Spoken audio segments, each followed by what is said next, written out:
नमस्कार दोस्तों, स्वागत है आपका। आज तारीख है 6 अप्रैल 2026। आइए फटाफट नजर डालते हैं आज दिन भर की तमाम बड़ी और काम की खबरों पर। प्रधानमंत्री आज कई उच्च स्तरीय बैठकों की अध्यक्षता करने वाले हैं, जिनमें देश की नई रक्षा नीतियों और आगामी बजट संशोधनों पर गहन चर्चा होगी। जनता की नजरें आज उन फैसलों पर टिकी हैं जो सीधे महंगाई और रोजगार से जुड़े हुए हैं। हम आपको आज की 30 सबसे बड़ी और विश्वसनीय ब्रेकिंग न्यूज से रूबरू करवाएंगे, जो हर भारतीय के लिए जानना बेहद जरूरी है। राजनीतिक सरगर्मी तेज है और भविष्य की रणनीतियों में बड़े बदलाव किए जा रहे हैं। आज की सबसे प्रमुख खबरों की नई सूची जारी की गई है, जिसमें देश के ज्वलंत मुद्दों को प्रमुखता दी गई है। इस सूची में आईपीएल समाचारों को पूरी तरह हटाकर गंभीर राष्ट्रीय मुद्दों और नीतिगत बदलावों को जोड़ा गया है। कुल 30 प्रमुख खबरों का यह संग्रह देश के हर नागरिक के लिए सूचना का मुख्य स्रोत है। इसमें सरकार की नई बुनियादी ढांचा परियोजनाओं, शिक्षा में ऐतिहासिक बदलावों और ग्रामीण विकास की योजनाओं का विस्तार से वर्णन है। हर खबर को बारीकी से और तथ्यात्मक रूप से तैयार किया गया है ताकि लोगों को सटीक जानकारी मिले। यह सूची न केवल वर्तमान स्थिति को दर्शाती है, बल्कि भविष्य के विकास रोडमैप पर भी प्रकाश डालती है। प्रशासन ने पारदर्शिता पर जोर देते हुए यह डेटा सार्वजनिक किया है ताकि समाज के हर वर्ग तक सूचना पहुंच सके। ईरान और अमेरिका के बीच छिड़ा तनाव अब वैश्विक संकट का रूप लेता जा रहा है, जिसका सीधा प्रभाव भारत पर पड़ना तय है। डोनाल्ड ट्रंप ने ईरान को होर्मुज स्ट्रेट बंद करने पर गंभीर परिणाम भुगतने की कड़ी चेतावनी दी है। ट्रंप प्रशासन ने स्पष्ट किया है कि यदि ईरान ने अंतर्राष्ट्रीय जलमार्गों में बाधा डाली तो उसके पावर प्लांटों और प्रमुख बुनियादी ढांचों को निशाना बनाया जाएगा।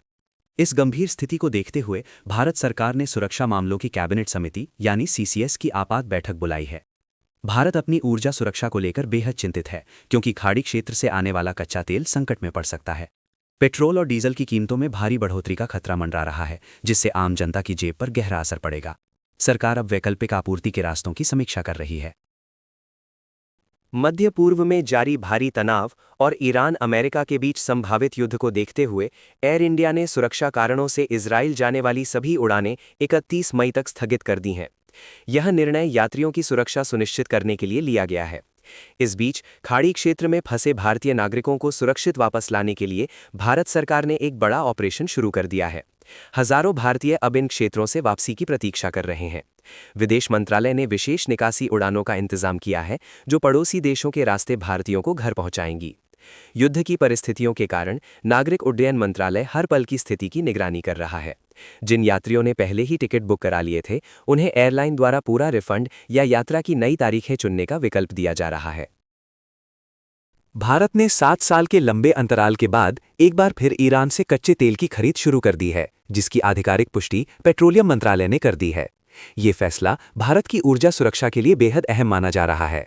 सबसे महत्वपूर्ण बात यह है कि इस सौदे में भुगतान से संबंधित कोई बाधा नहीं आई, क्योंकि डिलीवरी के लिए शैडो फ्लीट या गुप्त जहाजी बेड़े का इस्तेमाल किया गया है। हॉर्मुज जलडमरू मध्य में जारी भू राजनीतिक तनाव और खतरों के बावजूद भारतीय तेल टैंकर सुरक्षित रूप से अपने गंतव्य तक पहुंच गए हैं। विशेषज्ञों का मानना है कि ईरान से तेल आयात शुरू होने से भारत को न केवल सस्ता विकल्प मिलेगा, बल्कि वैश्विक स्तर पर ऊर्जा आपूर्ति में विविधता भी आएगी। सरकार का यह साहसिक कदम अंतर्राष्ट्रीय दबाव के बीच भारत की स्वतंत्र राजनीतिक नीति को मजबूती प्रदान करता है। आम आदमी पार्टी के भीतर आंतरिक कलह अब खुलकर सामने आ गई है।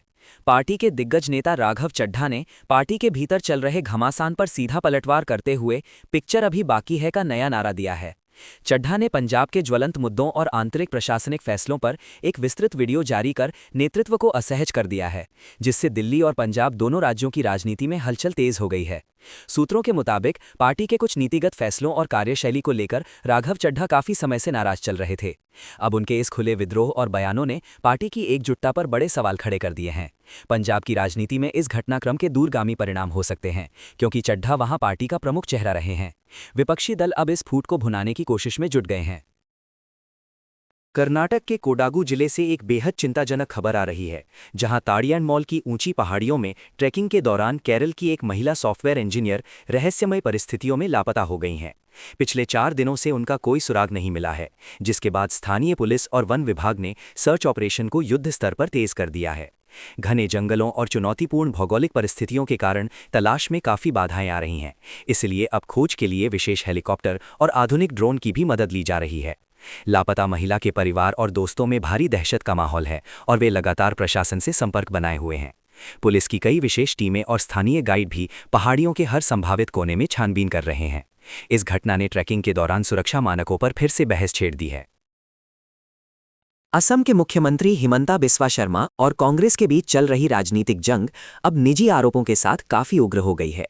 कांग्रेस के वरिष्ठ नेता पवन खेड़ा ने एक प्रेस कॉन्फ्रेंस के दौरान मुख्यमंत्री की पत्नी पर एक साथ 3 पासपोर्ट रखने का सनसनीखेज आरोप लगाया है, जिसे उन्होंने कानून का गंभीर उल्लंघन बताया। इन आरोपों पर बिजली की गति से प्रतिक्रिया देते हुए मुख्यमंत्री शर्मा ने पवन खेड़ा के खिलाफ मानहानि का आपराधिक मुकदमा दायर करने की सीधी धमकी दी है। शर्मा ने इन दावों को पूरी तरह से काल्पनिक और ओछी राजनीति का हिस्सा करार दिया है। इस विवाद ने असम के सियासी गलियारों में बड़ा तूफान खड़ा कर दिया है और भाजपा कार्यकर्ताओं ने कांग्रेस के खिलाफ मोर्चा खोल दिया है। राज्य में दोनों प्रमुख दलों के बीच बढ़ते इस तनाव ने आगामी राजनीतिक लड़ाई को और अधिक कड़वा बना दिया है। पश्चिम बंगाल में चुनावी पारा अपने चरम पर पहुंच गया है, जहां प्रधानमंत्री नरेंद्र मोदी और मुख्यमंत्री ममता बनर्जी के बीच जुबानी जंग और भी तेज हो गई है। एक विशाल रैली को संबोधित करते हुए पीएम मोदी ने तृणमूल कांग्रेस पर तीखा हमला बोला और बंगाल में महाजंगल राज होने का गंभीर आरोप लगाया। उन्होंने कहा कि टीएमसी के शासन में भ्रष्टाचार और अराजकता का बोलबाला है। दूसरी ओर ममता बनर्जी ने पलटवार करते हुए इसे भाजपा की साजिश बताया और बदला लेने का आह्वान किया। ममता ने भाजपा पर आरोप लगाया कि वे रैलियों में भीड़ दिखाने के लिए पेड सपोर्टर्स यानी पैसे देकर लोग ला रहे हैं। इन तीखे बयानों के बीच बंगाल में चुनावी हिंसा की आशंका गहरा गई है, जिससे सुरक्षा एजेंसियां अलर्ट मोड पर हैं। चुनाव आयोग भी स्थिति पर करीब से नजर बनाए हुए हैं ताकि मतदान शांतिपूर्ण ढंग से संपन्न हो सके। हैदराबाद से एक अत्यंत दुखद और दिल दहला देने वाली वारदात सामने आई है, जिसने पूरे देश को झकझोर कर रख दिया है। एक तेज रफ्तार डीसीएम ट्रक ने सड़क पर जा रही एक महिला के स्कूटर को जोरदार टक्कर मार दी। हादसा इतना भीषण था कि टक्कर के बाद महिला स्कूटर समेत ट्रक के नीचे फंस गई, लेकिन ड्राइवर ने गाड़ी रोकने के बजाय उसे करीब 1 किलोमीटर तक बेरहमी से सड़क पर घसीटा। इस दर्दनाक हादसे में महिला की मौके पर ही मौत हो गई। घटना का पूरा वीडियो अब सोशल मीडिया पर तेजी से वायरल हो रहा है, जिसे देख लोगों का गुस्सा फूट पड़ा है। पुलिस ने तुरंत कार्रवाई करते हुए आरोपी ड्राइवर को गिरफ्तार कर लिया है और वाहन को जब्त कर लिया गया है। पुलिस अधिकारियों का कहना है कि आरोपी के खिलाफ सख्त धाराओं में मामला दर्ज कर लिया गया है। भारत ने एक बार फिर पड़ोसी धर्म निभाते हुए संकट की घड़ी में अफगानिस्तान की ओर मदद का हाथ बढ़ाया है। भीषण बाढ़ और विनाशकारी भूकंप की दोहरी मार झेल रहे अफगानिस्तान के लिए भारत सरकार ने तत्काल मानवीय सहायता की खेप भेजी है। इस सहायता सामग्री में जीवन रक्षक दवाइयां, चिकित्सा उपकरण और बड़ी मात्रा में आवश्यक खाद्य सामग्री शामिल है। चैलेंजिंग टाइम यानी इस चुनौतीपूर्ण समय में भारत ने स्पष्ट कर दिया है कि वो अफगानी नागरिकों की भलाई के लिए प्रतिबद्ध है। सहायता पहुंचने के बाद अफगानिस्तान की वर्तमान सरकार ने भारत का दिल से शुक्रिया अदा किया है और कहा है कि भारत हमेशा से एक भरोसेमंद मित्र रहा है। विशेषज्ञों का मानना है कि इस मानवीय कदम से दोनों क्षेत्रों के बीच जमीनी स्तर पर संबंध और भी मजबूत होंगे। भारत का ये प्रयास उसकी वैश्विक जिम्मेदारी को दर्शाता है। देश की राजधानी दिल्ली में इन दिनों एलपीजी सिलेंडर की भारी किल्लत देखी जा रही है, जिससे आम जनता के किचन का बजट और समय दोनों बिगड़ गए हैं। इस संकट को देखते हुए सरकार ने एक बड़ा प्रशासनिक फैसला लिया है और गोदामों से सीधे सिलेंडर की बिक्री पर तत्काल प्रभाव से पाबंदी लगा दी है। प्रशासन को रिपोर्ट मिली थी कि कुछ डीलर गोदामों से ही सिलेंडर की कालाबाजारी कर रहे हैं, जिससे घरों तक होने वाली डिलीवरी बुरी तरह प्रभावित हो रही है। सरकार ने सभी डीलरों को सख्त चेतावनी दी है कि यदि नियमों का उल्लंघन पाया गया तो उनके खिलाफ कठोर कानूनी कार्रवाई की जाएगी। फिलहाल दिल्ली के कई इलाकों में सिलेंडर की किल्लत के कारण लोग परेशान हैं और घंटों इंतजार करने को मजबूर हैं। नागरिक आपूर्ति विभाग स्थिति को सामान्य करने के लिए लगातार मॉनिटरिंग कर रहा है। उत्तर प्रदेश के कुशीनगर से एक बड़ी सुरक्षा सफलता की खबर सामने आ रही है। उत्तर प्रदेश आतंकवाद निरोधक दस्ता यानी एटीएस ने एक संदिग्ध आईएसआईएस आतंकी को गिरफ्तार किया है। सुरक्षा एजेंसियों को काफी समय से इस संदिग्ध की गतिविधियों पर नजर थी। गिरफ्तारी के बाद आरोपी को स्थानीय अदालत में पेश किया गया, जहां से उसे रिमांड पर भेज दिया गया है। पुलिस ने उसके पास से भारी मात्रा में गोला बारूद और विस्फोटक सामग्री बरामद की है, जो किसी बड़ी आतंकी साजिश की ओर इशारा कर रही है। एटीएस अब इस आतंकी के नेटवर्क और उसके आकाओं के बारे में गहन पूछताछ कर रही है, ताकि प्रदेश में छिपे अन्य संदिग्धों का पता लगाया जा सके। ये कार्रवाई राज्य में सुरक्षा व्यवस्था को चाक चौबंद करने के प्रयासों का हिस्सा है। आने वाले दिनों में कई और चौंकाने वाले खुलासे होने की उम्मीद है। दिल्ली आबकारी नीति मामले में एक महत्वपूर्ण कानूनी मोड़ आया है। मुख्यमंत्री अरविंद केजरीवाल अब दिल्ली हाईकोर्ट में खुद पेश होकर अपनी दलीलें पेश करेंगे। उन्होंने अदालत में एक रिक्यूजल एप्लीकेशन यानी न्यायाधीश को मामले से हटने की याचिका दायर की है, जिस पर वो व्यक्तिगत रूप से बहस करना चाहते हैं। इस कदम ने राजनीतिक गलियारों में हलचल पैदा कर दी है और इसे उनकी कानूनी रणनीति का एक बड़ा हिस्सा माना जा रहा है। केजरीवाल का कहना है कि वे अपनी बातों को स्पष्टता के साथ कोर्ट के सामने रखना चाहते हैं। फिलहाल ये मामला काफी सुर्खियों में है और सभी की निगाहें हाईकोर्ट के फैसले पर टिकी हैं। आम आदमी पार्टी ने इसे न्याय की लड़ाई बताया है, जबकि विपक्षी दल इसे दबाव बनाने की रणनीति कह रहे हैं। कानूनी विशेषज्ञों का मानना है कि व्यक्तिगत उपस्थिति से केस में नया रुख आ सकता है। मौसम विभाग ने उत्तर और पूर्वी भारत के कई राज्यों के लिए भारी बारिश और ओलावृष्टि का हाई अलर्ट जारी किया है। भारतीय मौसम विज्ञान विभाग यानी आईएमडी के ताज़ा पूर्वानुमान के अनुसार दिल्ली एनसीआर सहित बिहार और झारखंड में आने वाले दिनों में मौसम का मिजाज काफ़ी बिगड़ने वाला है। 10 अप्रैल तक इन राज्यों में तेज हवाओं के साथ भारी बारिश और ओलों की संभावना जताई गई है। अचानक आए इस मौसम परिवर्तन से किसानों की फसलों को भारी नुकसान होने का डर है, जिसके चलते उन्हें सतर्क रहने और सुरक्षात्मक कदम उठाने की सलाह दी गई है। आम जनता को भी घर से बाहर निकलते समय सावधानी बरतने और बिजली गिरने जैसी स्थितियों से बचने के निर्देश दिए गए हैं। पहाड़ी इलाकों में हो रही बर्फबारी का असर मैदानी क्षेत्रों के तापमान में गिरावट के रूप में देखा जा रहा है। मौसम की यह अनिश्चितता स्वास्थ्य के लिए भी चुनौतीपूर्ण हो सकती है। बिहार की राजनीति में एक बार फिर बड़ा भूचाल आ गया है। मुख्यमंत्री नीतीश कुमार ने विधान परिषद की सदस्यता से अचानक इस्तीफा देकर सबको चौंका दिया है।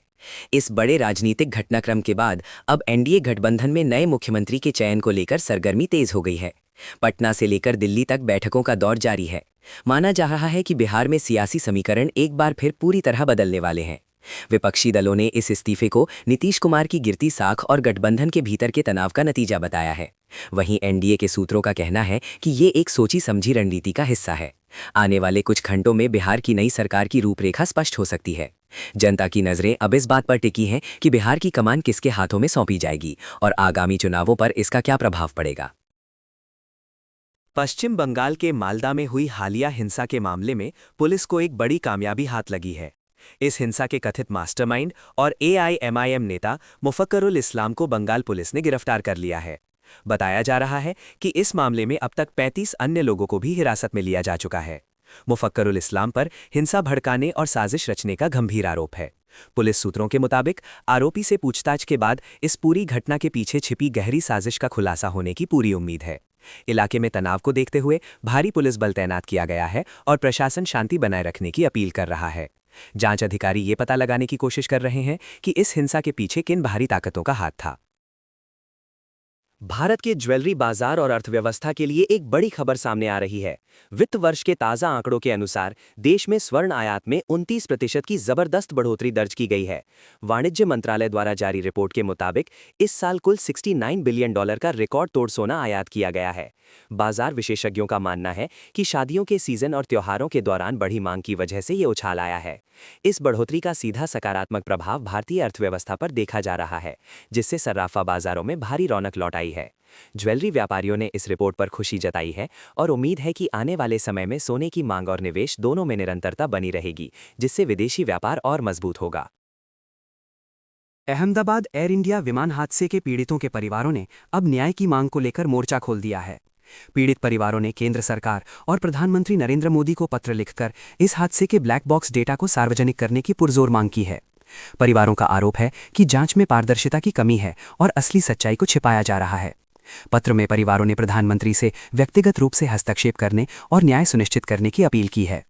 इस नए घटनाक्रम के बाद जांच एजेंसियों पर दबाव बढ़ गया है। हादसे के इतने समय बाद भी स्पष्ट रिपोर्ट न आने से पीड़ितों के अपनों में भारी गुस्सा और निराशा देखी जा रही है। अब सबकी निगाहें सरकार के अगले कदम पर टिकी हैं कि क्या जांच में कोई नया और बड़ा मोड़ आएगा। दिल्ली पुलिस की स्पेशल सेल ने आतंकी नेटवर्क के खिलाफ बड़ी कार्रवाई करते हुए उत्तर प्रदेश से जुड़े एक संदिग्ध व्यक्ति को गिरफ्तार किया है। बताया जा रहा है कि इस आरोपी का सीधा संबंध प्रतिबंधित आतंकी संगठन आईएसआईएस के स्लीपर सेल्स और मॉड्यूल से है। पुराने आतंकी मामलों की गहन जांच के दौरान पुलिस को इस नए टेरर कनेक्शन के पुख्ता सबूत मिले थे, जिसके बाद यूपी में छापेमारी कर संदिग्ध को दबोचा गया। पुलिस के अनुसार इस गिरफ्तारी से कई बड़े राज खुलने की संभावना है और ये पता लगाया जा रहा है कि ये व्यक्ति किन राष्ट्र विरोधी गतिविधियों में संलिप्त था। पूछताछ के दौरान देश के महत्वपूर्ण प्रतिष्ठानों पर हमले की किसी भी संभावित साजिश का पर्दाफाश हो सकता है। दिल्ली और यूपी पुलिस संयुक्त रूप से इस नेटवर्क को खंगाल रही है। दिल्ली पुलिस की स्पेशल सेल ने एक बड़ी कामयाबी हासिल करते हुए उत्तर प्रदेश से ताल्लुक रखने वाले एक संदिग्ध व्यक्ति को गिरफ्तार किया है, जिसके तार सीधे तौर पर आईएसआईएस मॉड्यूल से जुड़े होने की खबर है। जांच अधिकारियों के अनुसार पुराने आतंकी मामलों की गहन छानबीन के दौरान इस संदिग्ध का नाम सामने आया था। बताया जा रहा है कि ये व्यक्ति कट्टरपंथी विचारधारा को बढ़ावा देने और आतंकी गतिविधियों के लिए नेटवर्क तैयार करने में संलिप्त था। इस गिरफ्तारी के बाद राष्ट्रीय सुरक्षा एजेंसियां अब हाई अलर्ट पर हैं और आरोपी से गुप्त ठिकानों पर पूछताछ की जा रही है। पुलिस अब उन अन्य संपर्कों की तलाश कर रही है जो इस खतरनाक नेटवर्क का हिस्सा हो सकते हैं। इस कार्रवाई को सुरक्षा के लिहाज से एक महत्वपूर्ण सफलता माना जा रहा है। महाराष्ट्र एटीएस ने एक गुप्त ऑपरेशन के तहत पंजाब के कुख्यात गैंगस्टर गिरोह से जुड़े एक संदिग्ध को दबोचा है।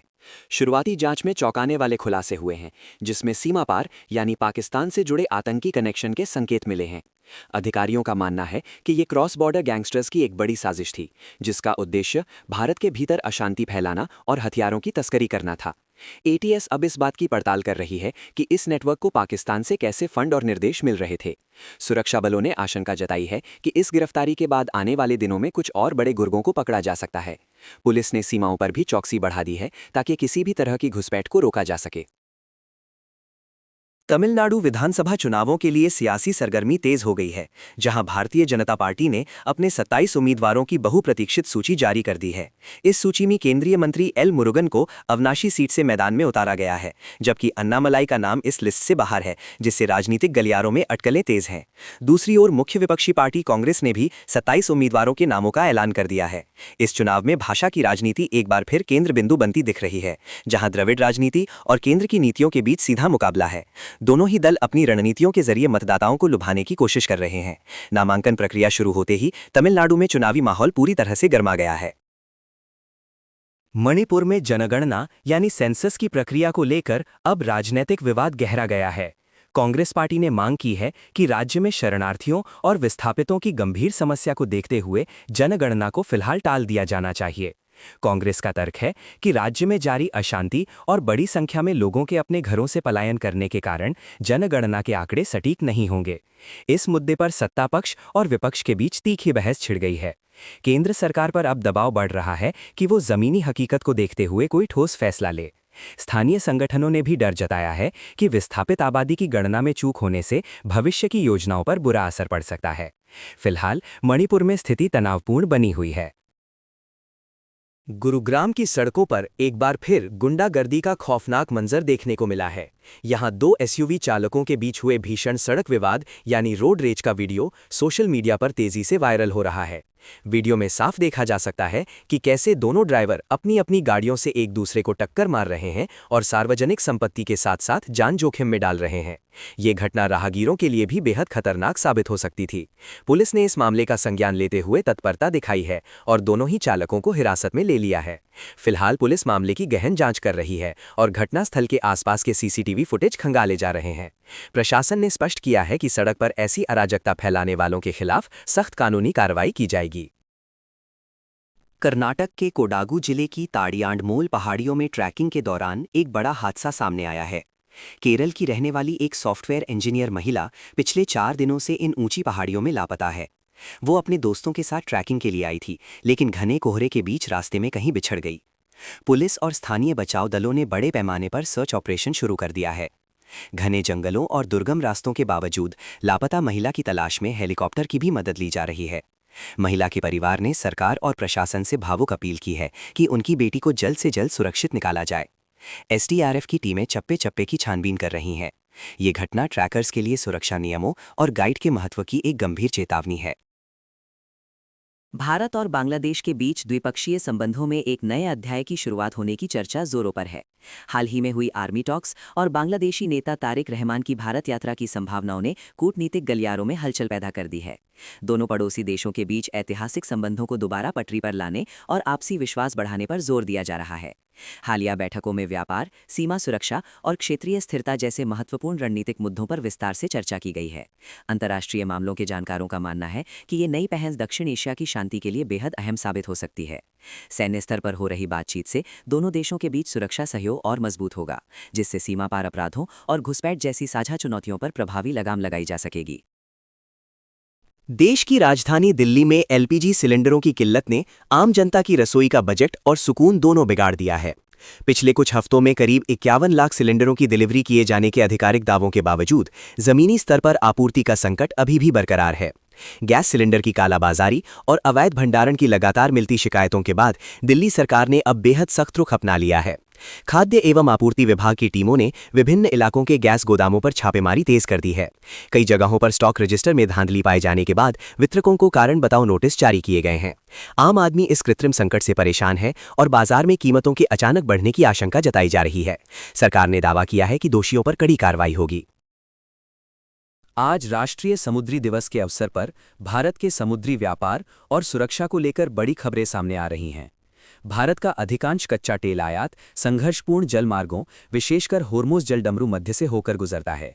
इस क्षेत्र में बढ़ते भूराजनैतिक तनाव का सीधा असर भारत की ऊर्जा सुरक्षा और अर्थव्यवस्था पर पड़ रहा है। वर्तमान परिस्थितियों को देखते हुए भारतीय नौसेना ने अरब सागर और खाड़ी क्षेत्र में अपनी चौकसी और गश्त काफी बढ़ा दी है।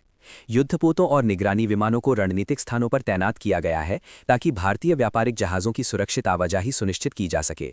नौसेना का मुख्य लक्ष्य समुद्री डकैती और किसी भी संभावित हमले को रोकना है। सरकार वैश्विक आपूर्ति श्रृंखला में आने वाली बाधाओं पर पैनी नजर रख रही है ताकि घरेलू बाजार में ईंधन की कीमतों और उपलब्धता पर बुरा प्रभाव न पड़े। उत्तर प्रदेश के मिर्जापुर से बुनियादी ढांचे के निर्माण में बड़ी लापरवाही की खबर सामने आई है। यहां करोड़ों की लागत से बना एक नया पुल उद्घाटन के मात्र 15 दिनों के भीतर ही क्षतिग्रस्त होकर टूट गया। इस घटना ने निर्माण की गुणवत्ता और सरकारी तंत्र में व्याप्त भ्रष्टाचार पर बड़े सवाल खड़े कर दिए हैं। समाजवादी पार्टी के नेता अखिलेश यादव ने इस मुद्दे पर राज्य सरकार को घेरते हुए तीखा हमला बोला है और इसे भ्रष्टाचार का पुल करार दिया है। विपक्षी नेताओं का कहना है कि जनता की गाढ़ी कमाई को ठेकेदारों और अधिकारियों की मिलीभगत से बर्बाद किया जा रहा है। मामले की गंभीरता को देखते हुए प्रशासन ने उच्च स्तरीय जांच के आदेश दे दिए हैं। संबंधित ठेकेदार और दोषी इंजीनियरों के खिलाफ कड़ी कानूनी कार्रवाई की तैयारी की जा रही है ताकि भविष्य में ऐसी घटनाओं की पुनरावृत्ति ना हो। पश्चिम एशिया में बढ़ते युद्ध के तनाव के बीच अब कुवैत एयरपोर्ट पर संभावित सुरक्षा खतरों और हमलों की आशंका ने गंभीर चिंता पैदा कर दी है। ईरान और उसके पड़ोसियों के बीच जारी संघर्ष का सीधा असर कुवैत जैसे महत्वपूर्ण व्यापारिक और परिवहन केंद्रों पर पड़ रहा है। कुवैत में रहने वाले लाखों भारतीय प्रवासियों की सुरक्षा को लेकर भारत सरकार पूरी तरह सतर्क मोड में है। भारतीय विदेश मंत्रालय ने एक ताज़ा सुरक्षा अलर्ट जारी किया है, जिसमें भारतीय नागरिकों को अनावश्यक यात्रा से बचने और स्थानीय दूतावास के निरंतर संपर्क में रहने की सख्त सलाह दी गई है। विदेश मंत्रालय स्थिति पर लगातार नजर बनाए हुए है और प्रवासियों की सहायता के लिए आपातकालीन हेल्पलाइन नंबर भी सक्रिय कर दिए गए हैं। युद्ध की स्थिति के कारण विमान सेवाओं के संचालन पर भी व्यापक असर पड़ रहा है। मुंबई पुलिस ने एक बड़ी सफलता हासिल करते हुए 50 करोड़ रुपए के हाईटेक साइबर फ्रॉड रैकेट का पर्दाफाश किया है। इस हाई प्रोफाइल मामले में पुलिस ने 5 मास्टरमाइंडों को गिरफ्तार किया है, जिनके तार अंतर्राष्ट्रीय गिरोहों से जुड़े होने की प्रबल संभावना है। ये गिरोह आम नागरिकों को निवेश और ऑनलाइन टास्क के नाम पर ठगता था। जांच के दौरान पुलिस ने सैकड़ों संदिग्ध बैंक अकाउंट्स को फ्रीज कर दिया है, जिनमें करोड़ों की राशि जमा थी। पुलिस का कहना है कि ये एक बहुत ही संगठित अपराध है और इसके पीछे किसी बड़े वैश्विक सिंडिकेट का हाथ हो सकता है। मुंबई पुलिस ने जनता से अपील की है कि वे किसी भी अज्ञात लिंक पर क्लिक न करें और साइबर ठगी का शिकार होने पर तुरंत हेल्पलाइन नंबर 1930 पर शिकायत दर्ज कराएं। सतर्कता ही डिजिटल फ्रॉड से बचने का एकमात्र उपाय है। जय हिंद, वंदे मातरम।